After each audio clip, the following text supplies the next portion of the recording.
So yeah, so I buy the hoop. I want to say Fisher Price, but it's 4 to 6 feet. And so it's because you got college kids that like are crazy and they're like start, even if they raise it up to 6 feet, they still want to like slam dunk it.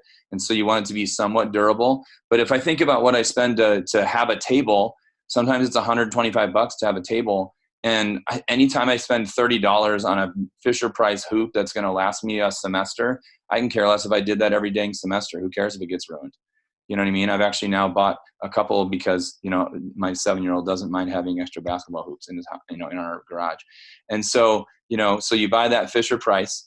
Okay. So when I'm bored or when I'm like, I need a break or I need to breathe or whatever, I'm shooting hoops. So it's something I like to do. And then we're also being like nerdy and saying, hey, free shots. You want free shots? And, college kids take that many different ways. Free shots on campus. Okay. And so we have some fun with that. And then when they make a shot, they get to spin the wheel. Okay. And by the way, we have a guy who was number 2 in the central region in the SC2 push, sold 28 grand for SC2. And he would have been number 2 if we had a complete region event. He would have been number 2. He might have been the number 1 AM and number 2 overall rep.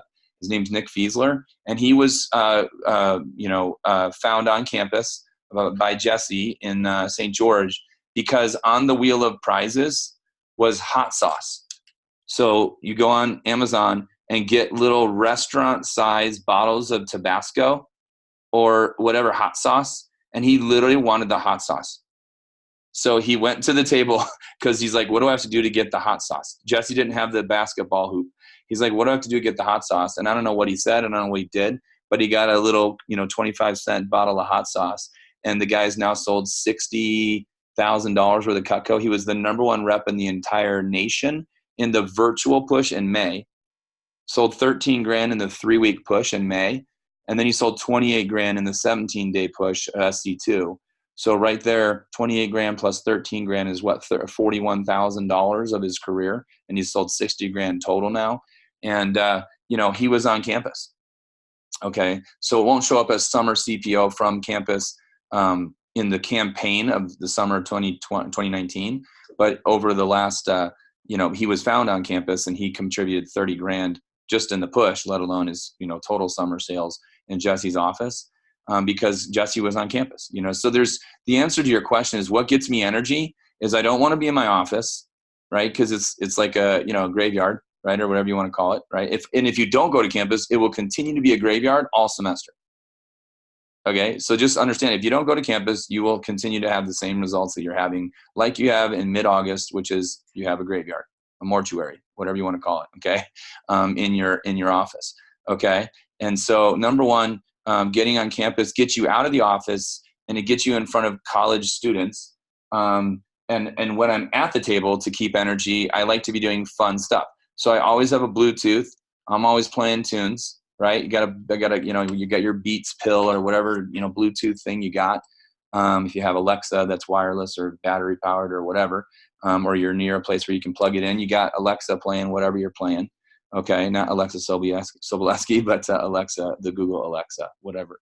Okay, is it Google, Amazon, whatever? Okay, and so you got her playing music, and so you always have music, and I like to have it be loud. You attract, people with a hoop. I've got a $20 putting green from Walmart. Okay, so it's a putting green that rolls out. We just box it up every time you go on campus. So it's like 10 feet long. So you can have a putting green, and that's just like small talk. Sometimes like the girlfriend or boyfriend of the person I'm talking to will shoot, will putt while we're talking to their friends. And anytime there's a crowd of people, so I'm kind of getting into the how-to, but I'm also saying I want atmosphere. So my basketball hoop, my putting green, my wheel of prizes, right? And 2 to 3 people, and then 2 to 3 applicants most of the time at my table makes it worth it every time. Okay. Here's a couple metrics that might help. 1 recruit per table, 1 launch per table really helps. Well, it's not like it helps. That's about what we get on an average. As long as I go to campus more than, if I'm not on campus 10 times in a semester, I'm a dummy, right? So I'm going to launch 10 campus recruits, easy, every fall. Can I can I ask how many apps that takes to get one launch? 10 max, I would say 10. Yeah, probably 10. The number, I mean, it might be less, to be honest. Okay, and I'll get into some of that how to in a second. The next thing is every job fair I can get in. See, you guys know how events work, right? Like Cutco events, like they sell a couple things at the table in Minneapolis, right? Right, $100,000 a week. Okay, but like there's different types of events. You go to the state fair. What are people looking for? They're looking for fried food, right? They're not like looking for knives. And so there's so much exposure that yes, they sell like $100,000 at one fair. We know that across the country, or $200,000 or $300,000 in a fair, in a long fair. But the crowd is different than a home show. A home show booth is like 3 times the price, but it's people that want to spend thousands of dollars on their kitchen, right? So there's a different crowd at a home show versus a state fair or county fair. It's the exact same thing at a job fair. So a job fair might be twice the cost, maybe 3 times the cost, but who's at a job fair? Right? People that want a job. Who's at a table on campus? People that want Tabasco sauce. Like when you get a table, they want free hot sauce, they want a free water, they want donuts, right? They want something that's like, they want free crap, they want candy, okay? And you'll still recruit people at a table, but a job fair, twice, 3 times the price, always twice, 3 times the results. Okay, so worth it to be in the job fairs, particularly the student job fairs, the part-time job fairs, and the summer job fairs, of course, right? So those job fairs. Now, if it's like a STEM, like a nursing job fair or like a computers job fair, those job fairs are usually twice the price of a normal job fair on campus, and they have to be like graduates. And you might find that those are a little different. And I haven't been, because we work hard enough on all the other campus avenues with all the schools that we do have, I've never gone to like a specific genre or degree type of fair, like a nursing student job fair or a whatever. But other than that, the student job fair, the part-time job fair, the summer job fairs, which there's usually at least 1 per college per semester. My experience is 1 per college per semester. Is you're always getting those job fairs no matter the cost. And then you get your campus tables. I'll also say that the first week of campus is unbelievably important. So next week we start school at U of U. So we're on campus on Monday, table. On campus on Tuesday, table. On campus on Wednesday at a job fair, the same school 3 days in a row. Okay. And then that Wednesday is always the first day of school at Salt Lake Community College. So it ticks me off, but I got to wait till either Thursday or Friday or Monday the next week to be on campus at Salt Lake Community College. Okay. Again, your community colleges are also your local kids, right? So never, they're also cheaper. Community colleges are most time free. Like tables are free, and job fairs are like still half the price or less than the major state university job fairs are, right? So your community colleges are also your pound for pound effectiveness is also better, right? Your pound for pound effectiveness. There's a couple of trade schools, or not trade schools, like adult, colleges or whatever, and yet there's a few younger 18 to 25-year-olds that go to these smaller colleges, and I'm telling you, a poster that's free almost, right, at one of those schools. Almost every time I put a poster up at that school, I get a recruit from like one poster. Okay. Cause there's only like one building, like the whole college. Right. And everybody sees everything in that college. And so putting up but another thing, a little tip for you is to double, I do this at high schools for sure, is I put a poster behind a poster. So when they pull the pull tab off, there's still a pull tab. So they don't run out of pull tabs as fast. Right. So you put 2 posters, one poster behind the other poster at that one, job board or whatever it is. And you're not taking up more space, but there's always going to be pull tabs. Okay. Another little simple hint. To finish the answer to your question, Ramsey, is I'm also PCing reps. So the question was, what gets me energy, and how do I keep and how do I sustain that energy and, stuff on campus? One, I got to remember the rewards, right? Two, it gets me out of the office, right? Three, I PC and I work with my AMs, right? And I PC and I work with the students from that school, right? So like I'll not be at the table because I'll go get a free hot dog. By the way, in the first 2 weeks of class, you never have to bring lunch because they're passing out free hot dogs and passing out free water and popcorn, and there's all sorts of free giveaways, even from other companies, other vendors. Like it's like free food all day. And even if it's not free, I'm happy to PC someone for lunch at their school, right? So I'm spending time with my team while the rest of my MITs are in fact at the table. Okay. Sorry. Okay. So does that kind of help? Yeah, that definitely helps. Okay, cool. Yeah. What else? What other questions do you have before we kind of go into some other stuff? Anything So, that's in your brain? besides tables, what other strategies are you partaking in on campus? Like, how often, if you don't have a table, how often are you handing out flyers? How often are you chalking? And what else are you doing to Yeah. So the answer is it's a tried and tested, proven method. It's like the training manual still works since the 1980s, right? And the answer is 2 by 2 by 2, right? It's 2 people, 2 hours, twice a week. Okay, 2 people, 2 hours, twice a week. In the beginning, it's you plus 1 or maybe you plus 2 for 2 hours, twice a week, right? And you train your people and you run it out loud, like someone's on your hip all the time, right? While you're doing it, and hopefully you don't feel like 2 hours is too much of your time. By the way, it's worth your time to do this. And so 2 by 2 by 2, two people 2 times 2 hours a week, or 2 people 2 hours 2 times a week. How many man hours is that? That's 8 man hours, right? That's a lot. That's at flyering, that's 250 per hour times 8. That's 2,000 flyers per week. So on campus, it's like 250 per hour. Okay, if you're able to business card, if you're able to hand, right? Stand outside the library, you can get 250 out in like 20 minutes. Okay, stand by the cafeteria, you can get 250 out in like literally half an hour. Okay, probably. Okay, especially even per person. You know what I mean? Like, so that's one thing. And if it's postering, I'll go poster for literally 2 hours with a person, and we'll poster, and we'll have business cards on us. And so if there's students that are like next to us while we're hanging a poster, we'll like hand business cards. But we try to like focus on postering until we're done postering. Done is a relative term, and you don't want to do it in a way that's like annoying and going to get you in trouble. But if it takes an hour to poster an entire campus, then it takes an hour. If it takes 2 hours, which it does easily at U of U, we don't even get done in 2 hours. Probably at what do you call it? The U? You call it the U too, don't you? In Minneapolis, yeah, we call it the U of U. Okay, so we call it the U as well.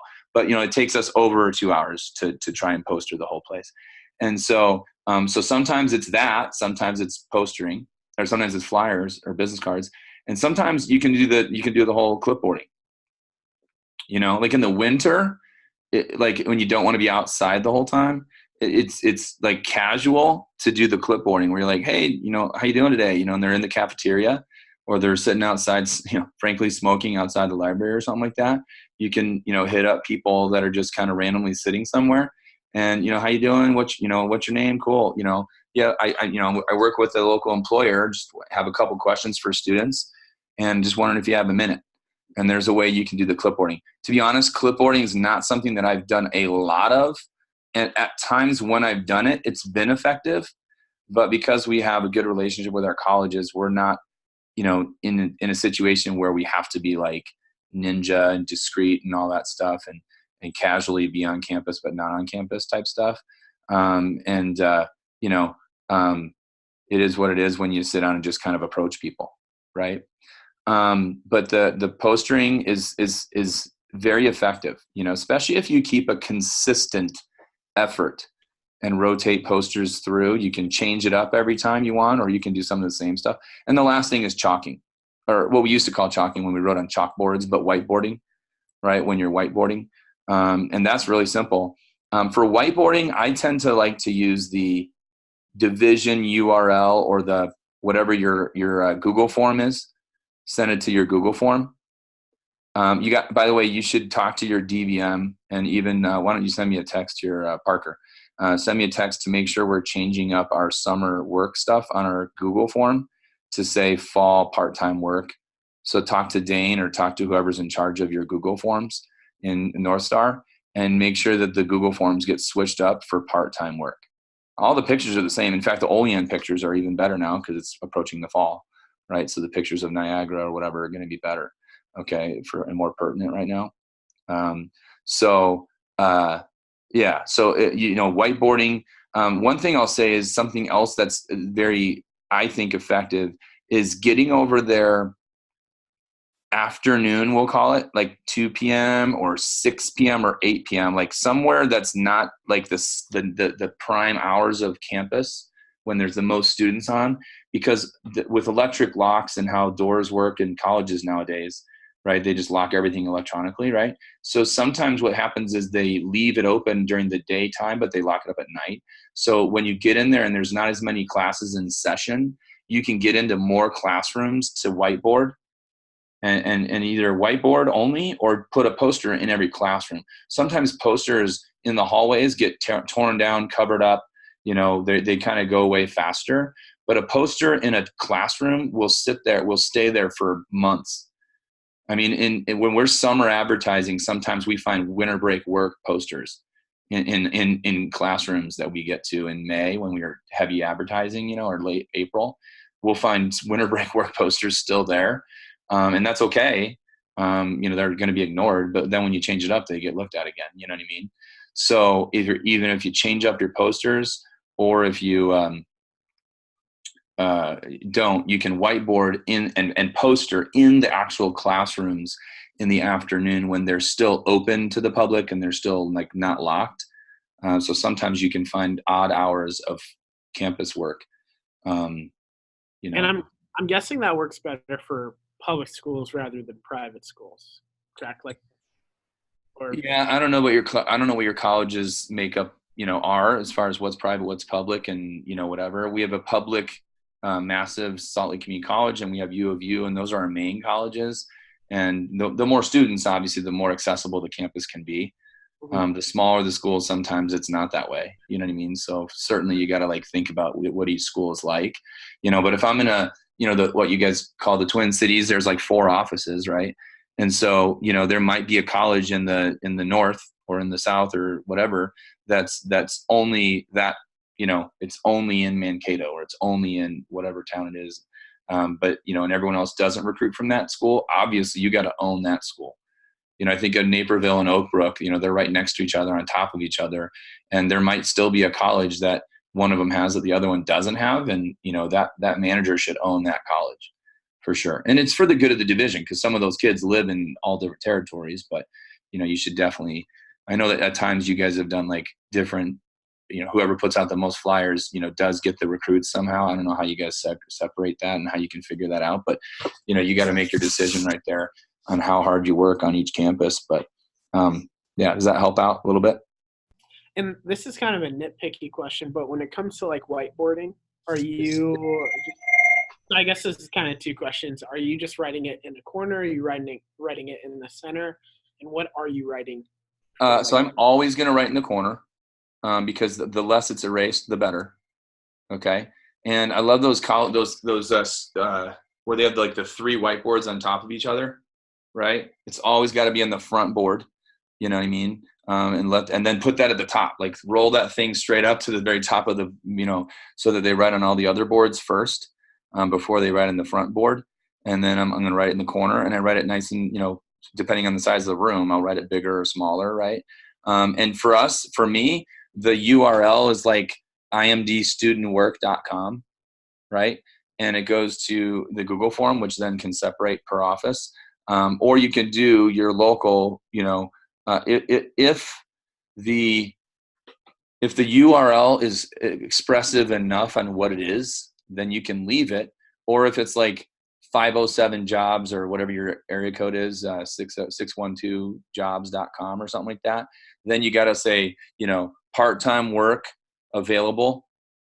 And then it's like great pay, flex schedule, flex schedule, FLEX, SCHED period. And then fun. So it's great pay, flex schedule, fun, and then the URL. You know what I mean? So it's like 3 lines, not a big, huge ad. It's like part-time work, immediate, available, great pay, flex schedule, fun, and then url.com, whatever it is. Okay. So that's the whiteboarding. That's what we do. You can change it up too, obviously. You can also chalk, if you're not going to get in trouble, you can sidewalk chalk and all that stuff too. And be changing it up. If 1 week, we used to call it a 3-week ad cycle that way back a long time ago. It was like 1 week was poster week, 1 week was business cards, 1 week was tables or chalking, or something like that.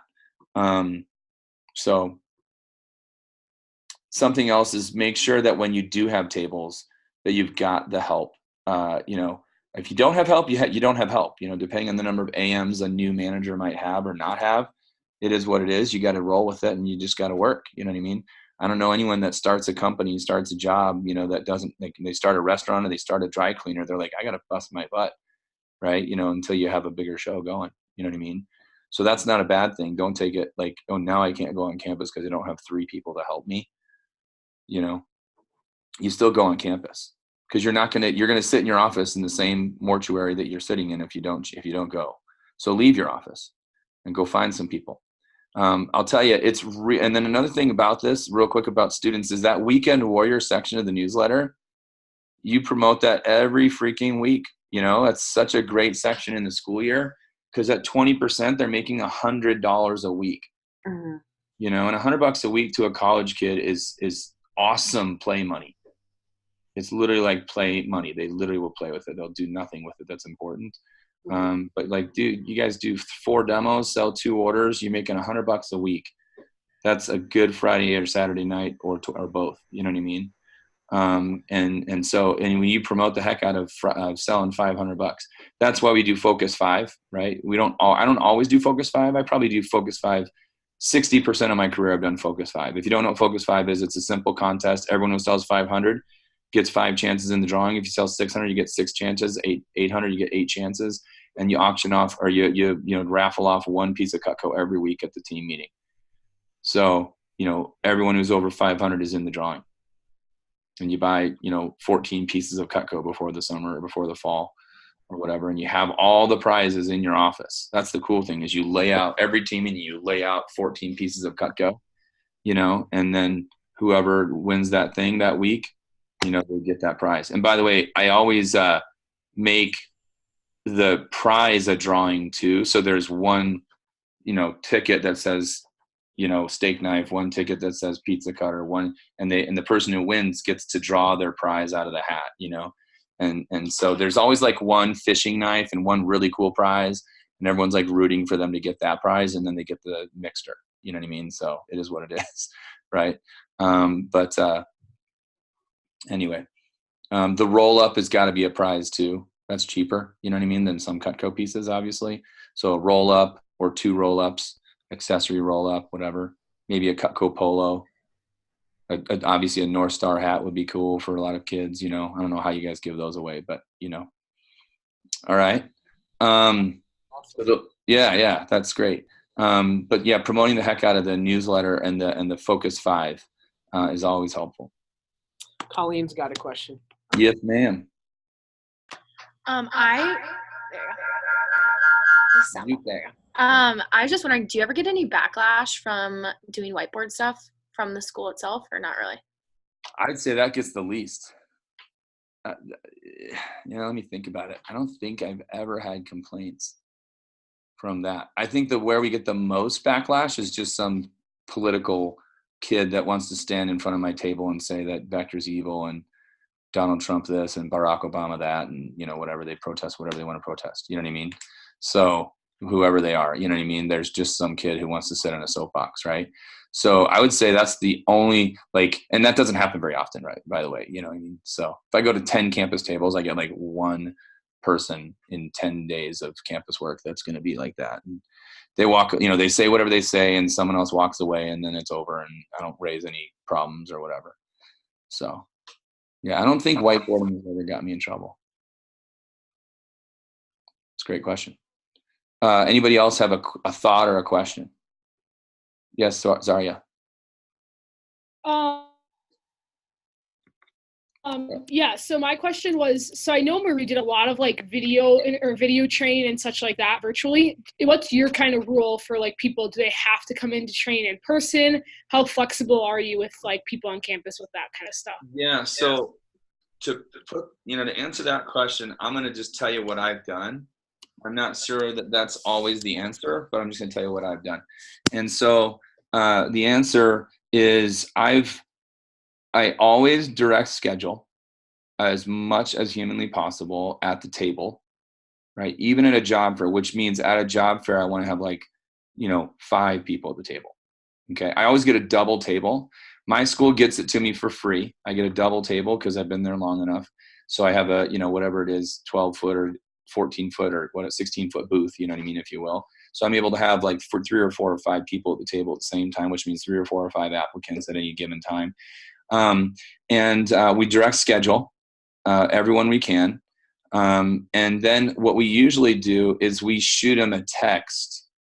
Say, look, you may or may not get a text from our automated system because I may or may not enter that into the computer in time to get them to text for their interview that day. So like the second they walk away from the table, I'll shoot them a text from my personal cell phone with the address and, you know, something like, hey, it's great to talk to you at the table. I'll try to make it personalized too, by the way. So I might have a cut and paste, copy paste little note in my phone that I'll like copy it and paste it and then like personalize the text and then send it to them. And it has the, you know, the direct link where they can just press the button on their phone and, you know, it goes to their navigation, their maps or whatever. And so, so that way they have my cell phone and they also have, you know, the address. Okay. So I always direct schedule and I always send them a text. Okay. And then I always enter every app. Some people are like, oh, well, if you enter in the app, then they're going to get the Vector Live text too. I'll always say that, look, hey, you may or may not get a text from our corporate, you know, automated system. So that's fine if you do. But I'm going to schedule you and I'll send you a text in a couple minutes. You know what I mean? So they'll actually get, and they know ahead of time that they may or may not get something from conveyor, yet they still get a text from me. Okay. So direct schedule. And then as far as like how I interview, because you know, Salt Lake City is like 1.3 mil, right? My colleges are 15 minutes and 35 minutes with traffic away, right? If that makes sense. And but the train and the bus and some of that stuff is still good. It's actually pretty good for my office. Both are fairly close, right? And most of them, you know, may or may not have cars. So you have to decide how you do it. But what I've done in the past, because, you know, I guess you could say old dog, new tricks, and we didn't have any other options when I was a manager for the first like decade of my career. We didn't have like virtual interviews and all that. So we direct schedule them for in-home office, in office interviews. And then when we interview them, if there's any major thing with training, then we'll do online for day 1. And then we do a pump in before day 2. And we run a normal day 2. And we run a normal day 3. I never want someone in day 2 ever on online training.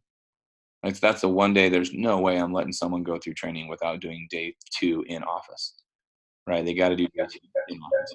And we're on 3-day training. And Friday, you know, is so we launch on Friday. So it's Wednesday, Thursday, Friday. And this is since 1999, essentially, right? And we do 2 to 7 on Wednesday, if you're interested. 2 to 7 is day 1. 12 to 8 is day 2.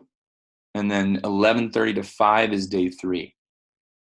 Now, if I said, hey, I'll give you a free lift ticket to go snowboarding on Thursday for free, what college kid's going to turn that down? Nobody, right? Because it's free and it's $90 or whatever it is, right? So college kids will ditch college for anything they want, right? So if you're talented or if you work on this, they will ditch class to come to training. And that just means, and it's not going to be, see, here's the thing, missing a day of college, missing a day of training is 1/3 of training. That's like missing 5 weeks of a semester. Now, any college kid that misses 5 weeks of a semester is going to fail, yes or yes, right? So if they miss 1/3 of training, that's bad. Now, day one is optional, and I don't treat it that way, but if someone's really got an issue, Wednesdays are a lot higher, probability that there's issues, right? So I'll be okay with day one online, but they can't miss day 2 or day 3, right? So if they miss day 2 or day 3, that's like missing 5 weeks of a semester, okay? So we schedule them and we let them, and a lot of times what we do, and Emily does this too, where they'll miss like 3 hours of day 1, but they'll come in 3 hours late, or we'll let them leave 2 hours early or an hour early, and they can go to their evening class, and we have them come to the pump in, right? And then they can watch, or they can watch online training. I go, you're going to miss 3 hours of training, so I'm going to give you these online videos, and you're going to show up for the last 2 hours of day 1. And then they get there for the names exercise and the pay review, and they get their training manual. If they watch the online videos and they show up 3 hours late to day 1, that's golden. They get there for a little bit of the role playing, and they get there for the pay review and the names list exercise and the assignments. So I'm okay with someone coming late to day 1, especially if I give them the videos, and I'm okay with those issues. But day 2 and day 3, they're going to show up because of the way we promote training. And also I'll say, hey, if it was any other job, I would find someone else to flip burgers for you. I'd find someone else to stack shelves. I'd find someone else to fold jeans at the buckle.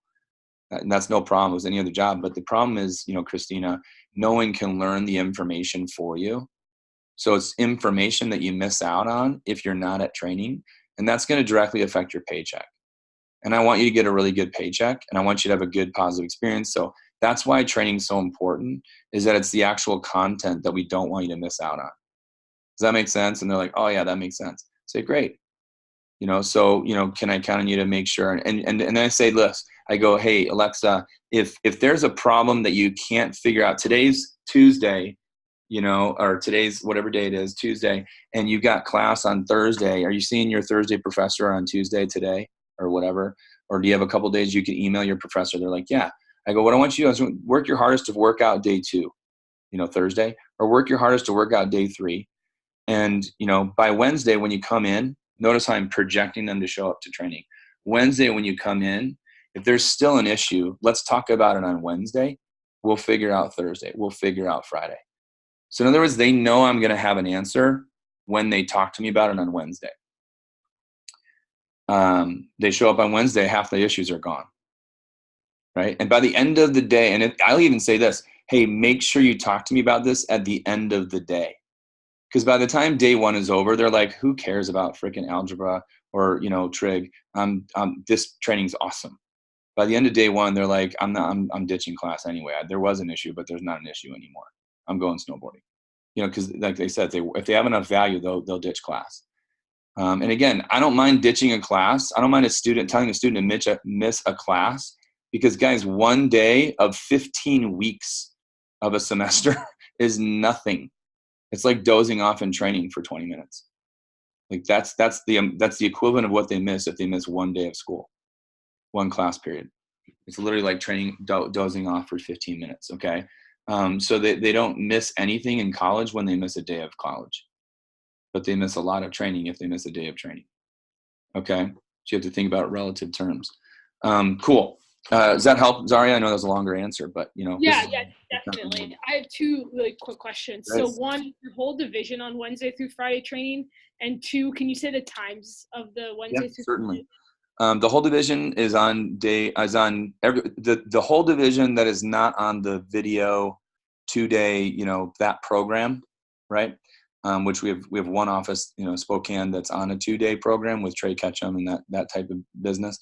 Everyone else is on 3-day, and everyone else is on. Oh, I'm sorry, Adam too is doing the virtual office. So So yeah, but the rest of the division is on 3-day, and it is Wednesday, Thursday, Friday, and it is 2 to 7 Wednesday, 12 to 8 Thursday, 11:30 to 5 on Friday.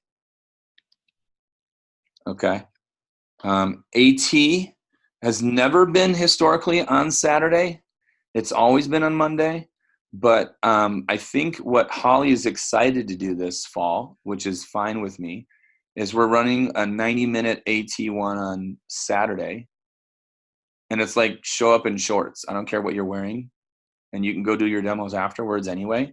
So it's like a 90-minute quick advanced training. And advanced training 2 is on Monday for 90 minutes. So instead of doing a 3-hour long, marathon after they just miss Wednesday and Thursday and Friday classes, right? Or, something like that possibly. When you run a Wednesday, Thursday, Friday, just realize they're missing a Wednesday and a Friday and maybe a Monday, or they have the stress of having to do that. So AT can be stressful on Monday because of the Wednesday, Thursday, Friday thing, right? So that's why we're deciding to put a quick AT on Saturday. And then a Monday AT2, and that kind of erases the real stress of having a Wednesday night AT2. Because if you run AT1 on Monday, you kind of want to run AT2, and I think we're actually going to run an AT3, and it's just going to be a quick phone workshop before the phone jam on Wednesday night. Our meetings are on Wednesday nights for most offices. Probably 70% of the division at least is a Wednesday night meeting. So day 1 is the long one when you're a manager. It's you run an interview, you run day 1, and then you might have an AT2 in there. You have a phone jam team meeting, and that's your late night and your hard work, and then it is a later night on Thursday.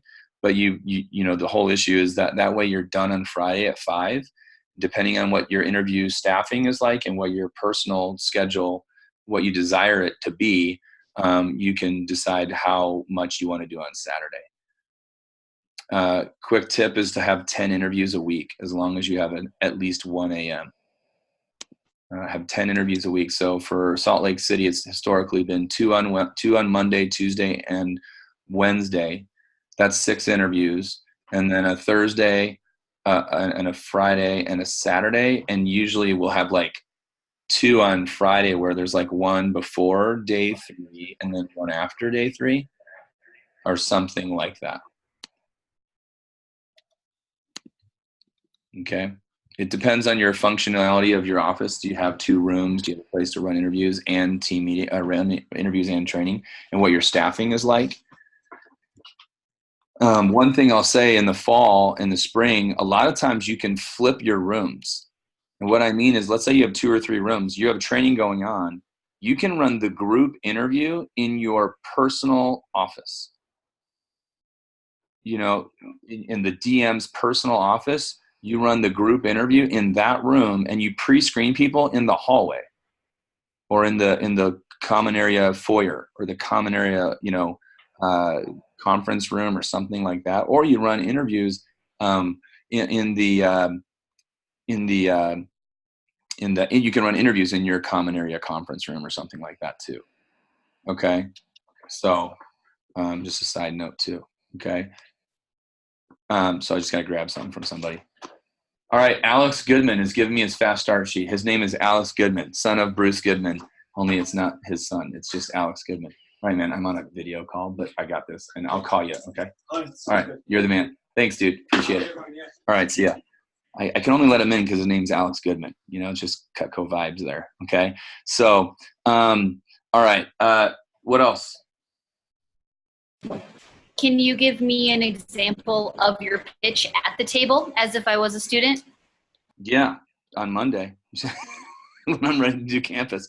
No, first things first, I'll just say I love having multiple people at the table, because as the DM or as the DBM, I can actually be kind of the cool boss, the cool uncle, right? Like, I'm not like the super nervous, focus, anal, recruiter, right? And I'm just like the fun at the table, and I'm just making fun of their shirt that they're rooting for the freaking Packers. I'm certainly rooting for I'm making fun of Packers fans.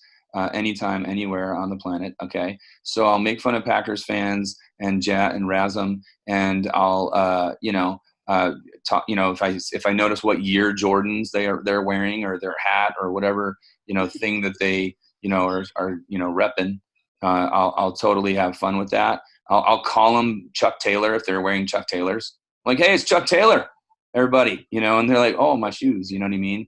And I totally have fun with it. One of my top campus recruits, and he sold 250 gram, and he did $175,000 branch, Christopher Pagels. He had a crappy green mountain bike, and I called his bike the Green Machine. Look at that green machine right there. And then he comes over all sweaty and panting, and and then I recruit him. That's a $500,000 recruit right there. Okay. So just having fun at the table is my number one thing, is totally building rapport. Okay. So they should feel like that guy is cool, quirky, fun. I could work with him. You know what I mean? I could work for him. Right.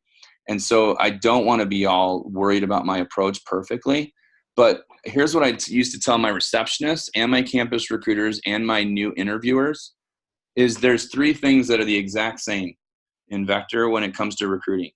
The phone approach for like a receptionist, or a PR phone approach, the campus at the table approach, and the pre-screen of the interview. So if you know the pre-screen, you know the campus approach, and you know the phone call, that when you call a PR, right? We don't do door to door, right? We don't do telemarketing, right? We work with customers face to face, not in groups. You know what I mean? Like those 3 things are essentially the exact same thing. So like I'm gonna casually weave in that. I'm gonna casually weave in that the starting pay is $17, right? And that's a guaranteed pay. It's not based on sales. With sales, our reps can make more, but the cool thing is that there's a base pay, so it's guaranteed. And I always say, so it's not like a commission-only stressful environment. I always add that. It's not like some commission-only stressful environment. They're like, oh, good, because these other freaking door-to-door guys are trying to recruit me, right? In their mind, they think that if they don't say it. Half the time they say it. Okay, so it's not door-to-door. Oh, good. Okay, like you can hear it come out of their, like, okay. And I kind of like backhandedly make fun of those freaking guys. Okay. So it's not commission only. So it's actually pretty fun. And, John over here, he actually is a student at the U, and he does he works about 10 hours, 15 hours a week, and, makes, a couple, $300 a week or whatever, a couple $100 a week. And it's pretty cool and pretty kick back, pretty fun. And, John, what do you like about the job? You know what I mean? And so, especially if you have help that looks like a college kid, even if they're not a college kid, or, what do you like about the flexibility of the job? Notice I'm asking the question, what do you like about the flexibility of the job? That is the perk, right? And then they say what they like about it, but really I just sold the flexibility just by asking the question the right way. So that's, the thing is, again, the pre-screen, the PR phone call, and the campus approach are very, very similar. Okay. Will I review it every day on campus? Yes. So I will make an MIT read it to me. As soon as I have them read it to me, I'm ready. I'm reviewed. Does that make sense? So I haven't done campus since May. So rattling it off right there. What I just said is what I rattle off when it's time, right? But I will at 8 a.m., by the way, there's a little tip, is 8 a.m. on campus. So we'll do what PDI there is to do, literally at the table when there's no one on campus yet at 8 a.m. But I'm set up, and the randoms that come up at 8:12 a.m. before their 9 o'clock class, I've got 30 minutes to recruit them, right? So I'll get some randoms right there, but for the most part, I'm on campus when parking is good. That's why I like to get to job fairs and campus tables like an hour before my table time, is because they don't care if you're there early, by the way. But also the parking is awesome, okay? And we'll do what PDI there is to do early, right there on campus. And then we'll be recruiting people, and we've got music going, and it's fun and it's energizing. And we'll get those earlier recruits before 9 a.m. We got 2 or 3 applications. And then we get the heavy load during, the 9 to noon hours. And then we'll stay later, mostly to get a better sunburn. But also because of the fact that we get the later, between 1 and 2, we'll still get some. And sometimes we're on campus during a conference call. And if that's the case, I leave my table and I'm going to be focused on the conference call, and the people that are there are still they're there.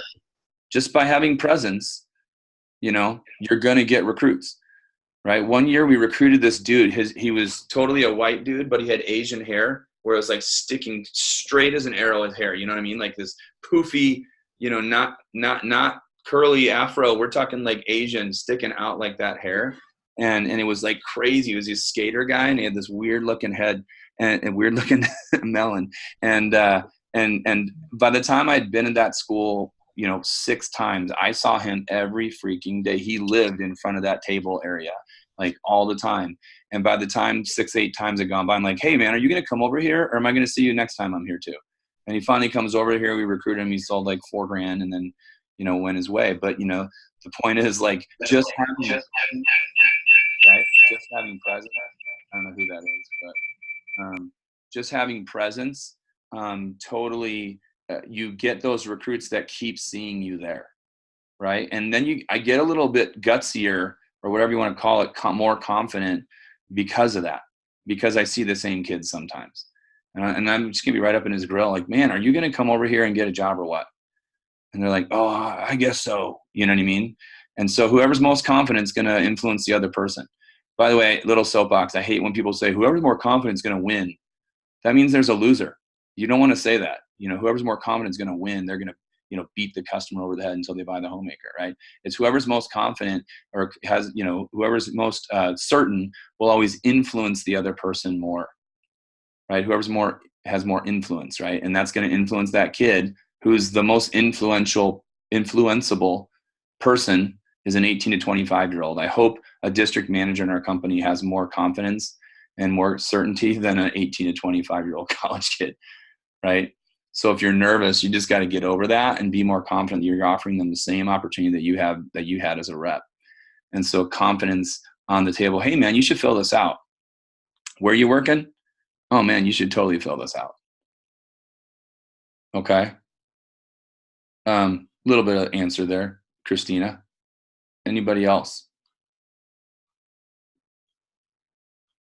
Another thing about having help at the table is if you have 3 or more, one person during the slow hour or the slow half hour between passing periods, you can have one person at the table, always standing, by the way, always standing at the table. Even if they happen to be on their phone, they're standing, not sitting. Okay. And 2 of you can go poster while one person's at the table. Okay. And this is at a slower table, right? 2 of you can go poster, or one person can poster that knows the campus well. But the point of having 2 people poster is that one person can be the business carder that's next to the poster person. So you're walking to a place, business cards around the area where you're postering. And then when you're done putting that poster up, you go to the next spot. So you get a little bit of leapfrogging, or whatever you want to call it, lily pad flyering going on. And then, posters go up while someone's at the table. So you're actually doing 3 things at the same time. Or you could, again, if you know the campus really well, you could hit postering with one person and 2 people at the table. And the last thing is, do the whole Damian Scott. Watch his talk. Is it 2 SLCs ago or just 1? It was only 1 SLC ago, right? I think it's 1 SLC ago. And he has what's the hook? You get, the guy that, brings them to the table. And then you got the closer, and then you have the scheduler, right? Remember the scheduler. It's awesome when you have a scheduler, because you can get them to fill out the application with your personality, and then you can give it to some, other person to give them directions and give them the piece of paper with the time and all that stuff, right? As far as the campus supplies, I've already talked about the bag. I've already talked about the basketball hoop, the golf, the golf putting greens. You might spend $50, $60, and you have 2 really awesome, attractive things at your table. You've got your spinning wheel of prizes. If you don't have one because you're a new DM, go ahead and go on Amazon and buy one for $60. Get a wheel of prizes. And we put different things. You might spend, $3.50 gets you 36 waters, right? So go to Costco. It's $3.50 to get 36 waters. Okay. You could spend $7 and have 2 dozen donuts at Walmart, or $8 and you got 2 dozen donuts if you want to bring that many donuts. Okay. Or cookies, $3 gets you like 24 cookies, right? You can have cookies and then get a big Costco bag size variety candies. I like to get candies that you can staple a flyer to. Right, so a Reese's peanut butter cup is usually not good because the minis don't have a place to staple. The full size cups do, right? I'm getting really technical here, but you have your candy, and on the wheel of prizes you got candy, hot sauce, water, candy, hot sauce, water, candy, hot sauce, water, or you can have, spin again. So every fourth one is spin again, and that's just purposeless, but it's fun because you take up space. You're still going to give away the same stuff. Right, but they get to spin again, and it's goofy if you have a spin again, right? So, but having spin again on it makes it fun, and then you can do pick your own. That's another one that you can put on there is pick your own prize. So they get to pick whether they want candy or water or whatever. Okay, so that's like supplies, and then in your bag, I got one of those like roller, like old school laptop roller bags, right? So they fan out like a filing, thing. And then there's a spot for the laptop. So you got your business cards, you got your trifold or whatever sheet you're going to give them with directions, right? Printed directions with a map, right? I still give them printed directions with a map, even if I know they're going to use the, MapQuest or what do you call it? Their maps or Google Maps or whatever. I still give them a printed, map to the office with directions. And you got applications. You have All-American brochures. You have anything that's laminated, by the way. Anything that's laminated. So if there's like the Cutco won awards for whatever, I have that little sheet. I've got All-American because it's glossy and it folds out and it looks like a bunch of college kids. I always fold out the All-American so they see 25 kids that work here, right? And 10 of them say what they love about the job. So you got applications, clipboards for sure, pens or pencils, obviously. I have all my postering stuff with me. So I have posters with push pins, staple gun.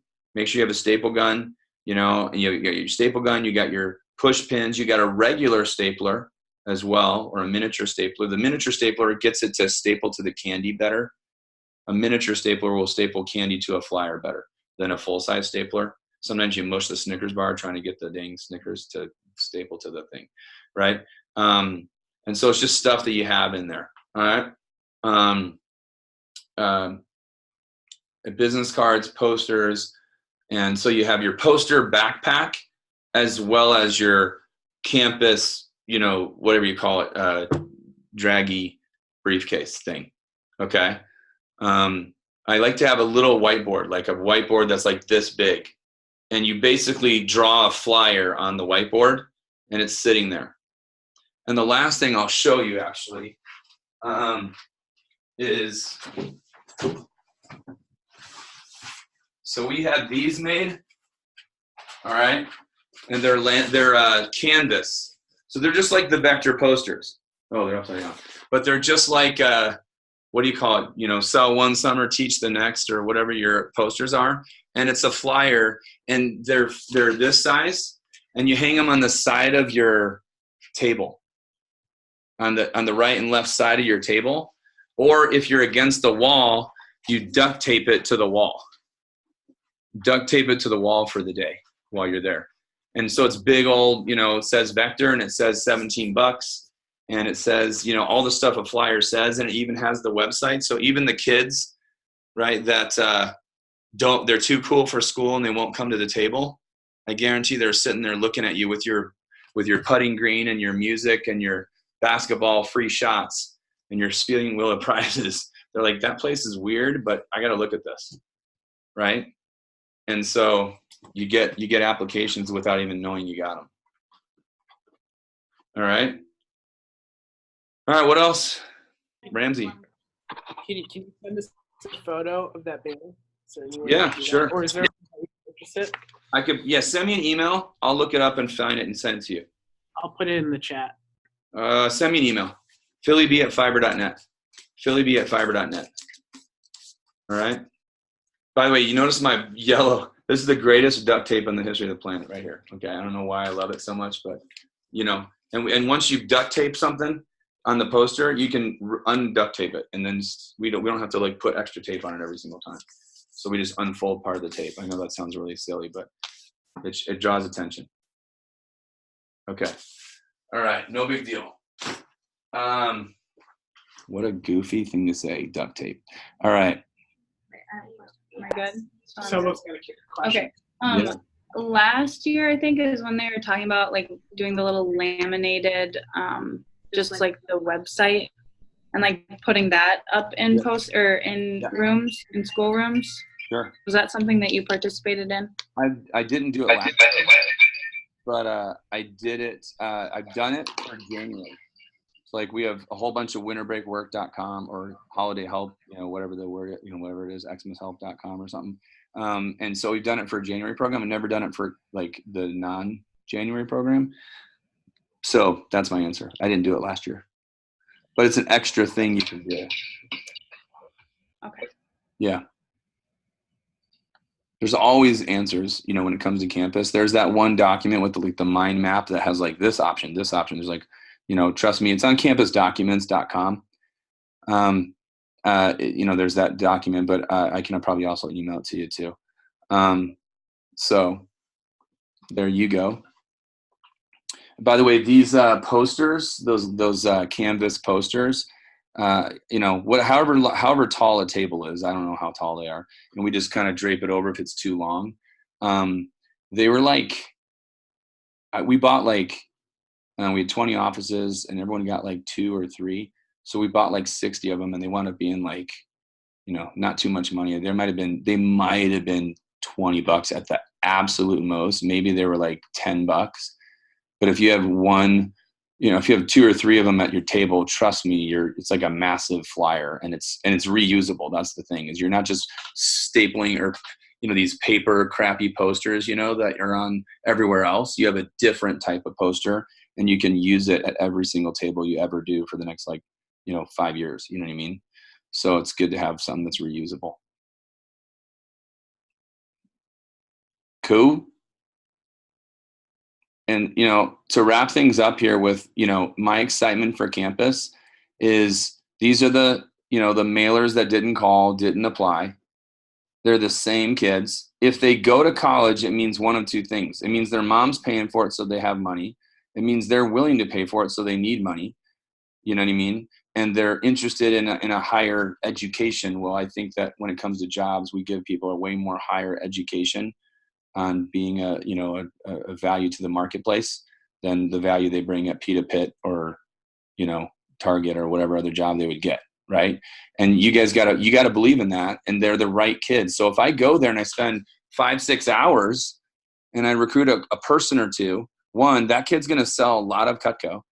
Right. And I'm going to get the best PR names from that kid than I'm going to get from Craigslist, or then I'm going to get from web ads. And by the way, the PR of a Craigslist ad rep, applicant, or, launch, they sell just as much. The PR of a Craigslist person sells just as much. So the value of web and Craigslist and all that in the non-summer is that they are the best people. And sometimes we just prejudge them. They're just as good as anybody else, but their PRs statistically sell as much as anybody else's PRs. Right. And so just understand, you're always getting 1 to 2 or 3 generations. Right? 1, 2, or 3 generations. Now think about Cancun for just a second. If you can get someone to get 7 PRs in the summer because of Cancun, I'm quite certain you can get 1 to 2 to 3 PRs from anybody, anytime you ever want. And if there's a person I want to get 1 to 2 to 3 PRs from, is a good, sharp college kid. You know what I mean? And they love the job more. So I think statistically, campus students do sell more than most other sources. And I've seen many a campaign where it was the highest source of CPO per rep, which means essentially all their friends are probably very, very similar to them. So I get motivated by results, and I know I get results when I'm not in my office, but I am working. Okay. And it's a refreshing place to be. It's fun when you show up to the office and it's like 2:00 in the afternoon. You're like, oh man, I'm showing up at 2:00 and I'm going to recruit some people. Right. But it's like, I'm already feeling accomplished. And then my interviews have way more purpose when those same people show up to my interviews.